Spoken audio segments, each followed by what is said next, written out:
रूस के बर्फीले आसमान से आई एक तस्वीर, दुनिया भर की खुफिया एजेंसियों में मचा हड़कंप। भारत का ब्रह्मास्त्र एक्टिवेट, चीन और पाकिस्तान के उड़े होश, रातों रात बदला हवाई जंग का नक्शा। अमेरिका का सबसे बड़ा डर बना सच, भारत रूस की जोड़ी ने लिख दी F-35 के साम्राज्य के अंत की कहानी। प्रोजेक्ट फाल्कन एक्स, भारत की टॉप सीक्रेट लैब में बन रहा अदृश्य शिकारी, जिसकी भनक दुनिया को नहीं। 2 अक्टूबर 2025, ये तारीख दुनिया के रक्षा इतिहास में एक मील का पत्थर बनने वाली है। इस दिन रूस से एक ऐसी तस्वीर लीक हुई जिसने वॉशिंगटन से लेकर बीजिंग तक खलबली मचा दी। इस एक तस्वीर ने दुनिया के सबसे ताकतवर देशों के एयरफोर्स जनरलों की नींद उड़ा दी। तस्वीर में रूस के दो सबसे खतरनाक और भविष्य के शिकारी Su-57 फेलोन और Su-75 चेकमेट एक साथ खड़े दिखाई दिए। ये कोई एयर शो या प्रदर्शनी नहीं थी, ये एक सीधा संकेत था कि रूस ने अपने सबसे महत्वाकांक्षी स्टेल्थ फाइटर प्रोग्राम को जमीन से उठाकर आसमान की तरफ बढ़ा दिया है। दुनिया के लिए यह सिर्फ 2 विमानों की एक तस्वीर हो सकती है, लेकिन भारत के लिए यह उस चक्रव्यूह के पहले दरवाजे के खुलने का संकेत था जिसे भारत और रूस मिलकर सालों से तैयार कर रहे थे। एक ऐसा चक्रव्यूह जो न सिर्फ चीन और पाकिस्तान के हवाई सपनों को चकनाचूर कर देगा, बल्कि भारत को एशिया का निर्विवाद हवाई बादशाह बना देगा। ये तस्वीर इस बात का ऐलान है कि हवाई युद्ध के नियम हमेशा के लिए बदलने वाले हैं और इन नए नियमों को लिखने वाली कलम भारत के हाथ में होगी। हम आपको बताएंगे इस धमाकेदार खबर की पूरी कहानी, तो बने रहिएगा वीडियो पर। और इस संबंध में आपके जो भी विचार हों कमेंट में लिखकर जरूर बताइएगा। तो आखिर इस एक तस्वीर में ऐसा क्या था जिसने दुनिया भर के डिफेंस एक्सपर्ट्स को हिलाकर रख दिया? समझिए, Su-57 रूस का हैवीवेट 5वीं पीढ़ी का स्टेल्थ फाइटर है जो अमेरिकी F-22 रैप्टर को सीधी टक्कर देता है। वहीं Su-75 चेकमेट एक हल्का, फुर्तीला और किफायती 5वीं पीढ़ी का फाइटर है जिसे F-35 का किलर माना जाता है। आज तक दुनिया ने इन दोनों को सिर्फ मॉडलों या कंप्यूटर ग्राफिक्स में एक साथ देखा था, लेकिन 2 अक्टूबर 2025 को जब ये दोनों असली स्टील और टाइटेनियम के कॉर्पोस में एक साथ रनवे पर खड़े दिखे, तो इसका एक ही मतलब था। रूस का चेकमेट प्रोग्राम अब सिर्फ कागजों पर नहीं है, वो हकीकत बन चुका है। ये ठीक वैसा ही है जैसे आप किसी फिल्म का ट्रेलर सालों से देख रहे हो और अचानक आपको पता चले कि फिल्म बनकर तैयार है और पहला शो शुरू होने वाला है। रूस ने दुनिया को बता दिया है कि यूक्रेन युद्ध और पश्चिमी प्रतिबंधों के बावजूद उसका रक्षा उद्योग न केवल जीवित है, बल्कि पहले से कहीं ज्यादा खतरनाक होकर लौटा है। लेकिन इस कहानी का असली रोमांच रूस में नहीं, बल्कि भारत में शुरू होता है, क्योंकि Su-75 चेकमेट को रूस ने अपने लिए नहीं, बल्कि खास तौर पर भारत जैसे अपने सबसे भरोसेमंद रणनीतिक साझेदारों के लिए डिजाइन किया है। ये वो तुरुप का इक्का है जिसे भारत अपनी आस्तीन में छिपाए बैठा था और अब इसे बाहर निकालने का वक्त आ गया है। ये तस्वीर इस बात का सबूत है कि भारत का वो सपना जिसमें वो दुनिया की सबसे घातक एयरफोर्स में से एक हो, अब हकीकत बनने से कुछ ही कदम दूर है।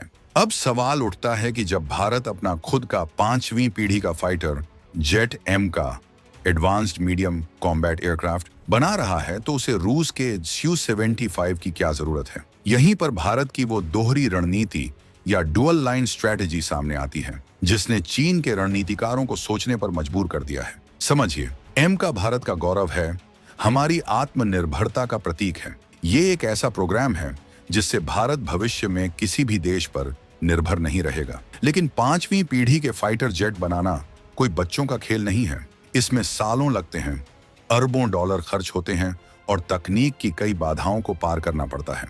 भारत जानता है कि एमका को पूरी तरह से ऑपरेशनल होने में अभी कुछ साल और लग सकते हैं, लेकिन हमारे पड़ोसी चीन और पाकिस्तान इंतजार नहीं करेंगे। चीन तेजी से अपने J-20 और J-31 स्टेल्थ फाइटर्स की संख्या बढ़ा रहा है। ऐसे में भारत हाथ पर हाथ धरकर बैठ नहीं सकता। यहीं पर Su-75 चेकमेट एक गेम चेंजर के रूप में एंट्री लेता है। ये भारत के लिए एक स्टॉप गैप सॉल्यूशन है, एक ऐसा रेडीमेड स्टेल्थ फाइटर जो एमका के पूरी तरह तैयार होने तक हमारी वायुसेना को चीन पर एक निर्णायक बढ़त देगा। ये एक बैकअप प्लान है जो इतना शक्तिशाली है कि ये खुद ही दुश्मन का मेन प्लान तबाह कर सकता है। भारत की रणनीति साफ है, एक तरफ स्वदेशी एमका को पूरी ताकत से विकसित करो और दूसरी तरफ रूस के साथ मिलकर Su-75 को तुरंत अपनी वायुसेना में शामिल करो।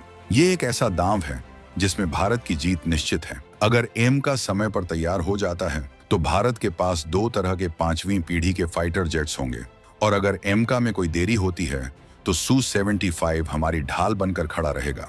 लेकिन ये कहानी सिर्फ विमान खरीदने की नहीं है, ये कहानी है तकनीक के उस गुप्त लेन देन की जो पर्दे के पीछे भारत और रूस के बीच चल रहा है। रूस ने भारत को Su-75 सिर्फ बेचने की पेशकश नहीं की है, बल्कि पूरी की पूरी ट्रांसफर ऑफ टेक्नोलॉजी TOT का ऑफर दिया है। इसका मतलब है कि भारत इन विमानों को सिर्फ उड़ाएगा नहीं, बल्कि HAL की फैक्ट्रियों में खुद बनाएगा। हम इसके हर पुर्जे, हर सिस्टम और हर रहस्य को जानेंगे। सूत्रों की माने तो DRDO और रूस की यूनाइटेड एयरक्राफ्ट कॉरपोरेशन USC के बीच एक अनौपचारिक तकनीकी समझौता पहले से ही चल रहा है। भारतीय वैज्ञानिक Su-75 के कुछ सबसे महत्वपूर्ण सिस्टम्स पर गहरी नजर रखे हुए हैं। इसमें शामिल है इसका IIR Sikar, imaging infrared Sikar, जो दुश्मन के विमान को उसके इंजन की गर्मी से ही मीलों दूर से पहचान लेता है, चाहे वो कितना भी फर्टिवो क्यों ना हो। इसके अलावा भारत की नजर इसके डेटा लिंक सिस्टम और मैन मशीन इंटरफेस पर भी है, जो पायलट को युद्ध के मैदान का 360 डिग्री व्यू देता है। ये वो तकनीकें हैं जिन्हें भारत भविष्य में अपने एमका ब्लॉक 2 वेरिएंट में भी इस्तेमाल कर सकता है। यानी Su-75 प्रोजेक्ट भारत के लिए सिर्फ एक फाइटर जेट नहीं, बल्कि 5वीं पीढ़ी की टेक्नोलॉजी सीखने की एक लाइव प्रयोगशाला है। ये वो गुरु मंत्र है जो रूस अपने सबसे प्रिय शिष्य भारत को दे रहा है, ताकि वो भविष्य के युद्धों में आत्मनिर्भर बन सके। ये एक ऐसी साझेदारी है जो सिर्फ व्यापार पर नहीं, बल्कि दशकों के भरोसे पर टिकी है। जब जब दुनिया ने भारत पर प्रतिबंध लगाए, तब तब रूस ने हमें क्रायोजेनिक इंजन से लेकर ब्रह्मोस मिसाइल तक अपनी सबसे बेहतरीन तकनीक दी। Su-75 उसी भरोसे की अगली कड़ी है। इस पूरी कहानी का सबसे बड़ा असर पड़ रहा है हमारे पड़ोसियों चीन और पाकिस्तान पर। चीन, जो अपने J-20 स्टेल्थ फाइटर के दम पर एशिया का दादा बनने का सपना देख रहा था, उसकी नींद हराम हो चुकी है। अब तक चीन को लगता था कि भारत को 5वीं पीढ़ी के फाइटर जेट के लिए या तो पश्चिम के आगे झुकना पड़ेगा या फिर सालों तक इंतजार करना होगा। लेकिन Su-57 और Su-75 की जोड़ी ने उसका पूरा खेल बिगाड़ दिया है। भारत अब चीन की बराबरी नहीं कर रहा, बल्कि चीन से 2 कदम आगे निकल रहा है। चीन के पास एक भारी भरकम J-20 है, तो भारत के पास Su-57 होगा। चीन अपने हल्के J-31 को विकसित कर रहा है, तो भारत के पास उससे कहीं बेहतर और फुर्तीला Su-75 चेकमेट होगा। चीन को सबसे बड़ा झटका इस बात से लगा है कि भारत के लिए बनने वाला Su-75 सिर्फ एक रूसी विमान नहीं होगा।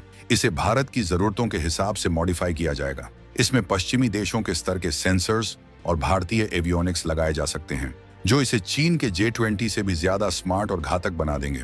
वहीं पाकिस्तान, जो अपने J-17 थंडर पर इतराता फिरता है, Su-75 के सामने उसका विमान किसी बच्चे के खिलौने जैसा लगेगा। चीन और पाकिस्तान दोनों को यह डर सता रहा है कि यह भारत रूस की एक संयुक्त रणनीति है, जिसके तहत भारत को एक डुअल प्लेटफॉर्म एयरफोर्स दी जा रही है, जो किसी भी खतरे से निपटने में सक्षम होगी। Su-75 न केवल एक बेहतर फाइटर है, बल्कि यह एक ऐसा प्लेटफॉर्म है जो ब्रह्मोस NG जैसी भविष्य की भारतीय मिसाइलों को भी ले जा सकेगा। यह एक ऐसा कॉम्बिनेशन है जो पाकिस्तान एयरफोर्स के लिए बुरे सपने जैसा है। इस खेल में एक और बड़ा खिलाड़ी है अमेरिका, जो अब तक चुपचाप सब कुछ देख रहा है। अमेरिका सालों से भारत को अपने फाइटर जेट्स बेचने की कोशिश कर रहा है। उसने भारत को F-16 का नया वर्जन F-21 बेचने का सपना भी दिखाया। लेकिन अमेरिका हमेशा एक शर्त रखता है, वो टेक्नोलॉजी ट्रांसफर नहीं करता। वो भारत को सिर्फ एक ग्राहक बनाए रखना चाहता है, एक पार्टनर नहीं। लेकिन भारत अब 2025 का नया भारत है। वो किसी की शर्तों पर नहीं, अपनी शर्तों पर दुनिया से रिश्ते बनाता है। Su-75 पर रूस का TOT ऑफर सीधे तौर पर अमेरिकी मंसूबों पर पानी फेरता है। अगर भारत Su-75 का उत्पादन देश में शुरू कर देता है, तो वो न सिर्फ अपनी जरूरतों को पूरा करेगा, बल्कि भविष्य में दूसरे देशों को भी 5वीं पीढ़ी के फाइटर जेट्स निर्यात कर सकेगा। यह सीधे तौर पर अमेरिका के F-35 के बाजार को चुनौती देगा। Su-75 की अनुमानित कीमत करीब 35 से 40 मिलियन डॉलर प्रति यूनिट है, जबकि F-35 की कीमत 80 मिलियन डॉलर प्रति यूनिट है। यानी भारत दुनिया को एक सस्ता और दमदार विकल्प दे सकता है। यह भारत को सिर्फ एक सैन्य ताकत नहीं, बल्कि एक आर्थिक महाशक्ति भी बनाएगा। यह अमेरिका के इंडो पैसिफिक में शक्ति संतुलन को हिलाकर रख देगा, क्योंकि अब इस क्षेत्र में अमेरिका का सबसे बड़ा साझेदार भारत रक्षा उत्पादन में आत्मनिर्भर होने की राह पर चल पड़ा है। अब बात करते हैं उस टॉप सीक्रेट प्रोजेक्ट की जिसकी खबरें दबी जुबान में दिल्ली से लेकर मॉस्को तक चर्चा में हैं। सूत्रों के अनुसार भारत और रूस एक गुप्त योजना पर काम कर रहे हैं जिसके तहत Su-75 चेकमेट का एक शुरुआती प्रोटोटाइप टेस्टिंग के लिए भारत भेजा जा सकता है। इस प्रोजेक्ट को अनौपचारिक रूप से प्रोजेक्ट फाल्कन एक्स का नाम दिया गया है। इस प्रोजेक्ट के तहत HAL और DRDO के भारतीय इंजीनियर और वैज्ञानिक इस प्रोटोटाइप पर काम करेंगे और इसे एक इंडियनाइज्ड वेरिएंट में बदलेंगे। इसमें भारतीय रडार, भारतीय हथियार और भारतीय सॉफ्टवेयर लगाया जाएगा ताकि यह विमान पूरी तरह से भारतीय वायुसेना की जरूरतों के अनुकूल हो। यह कदम भारत को इस विमान के विकास में एक शुरुआती भागीदार बना देगा जिससे भविष्य में उत्पादन लागत भी कम होगी। कल्पना कीजिए HAL के नासिक या बेंगलुरु प्लांट में मेड इन इंडिया 5वीं पीढ़ी के फाइटर जेट्स बन रहे हैं। यह भारत की रक्षा आत्मनिर्भरता का वो शिखर होगा जिसका सपना हमने दशकों पहले देखा था। Su-75 भारतीय वायुसेना के लिए एक फोर्स मल्टीप्लायर साबित होगा। इसका मतलब है कि यह अकेला विमान कई विमानों का काम करेगा। इसका फर्टीवो डिजाइन, कम रखरखाव लागत और आधुनिक हथियार इसे किसी भी मिशन के लिए परफेक्ट बनाते हैं। इसे राफेल, सुखोई 30M के आई और भविष्य के एमका के साथ मिलकर एक ऐसी घातक टीम बनाने के लिए इस्तेमाल किया जा सकता है जिसे भेद पाना किसी भी दुश्मन के लिए नामुमकिन होगा। ये विमान वायुसेना को हर मोर्चे पर, चाहे वो पहाड़ों की ऊंचाई हो या समंदर की गहराई, एक ऐसी सामरिक लचीलापन देगा जो आज तक हमारे पास नहीं थी।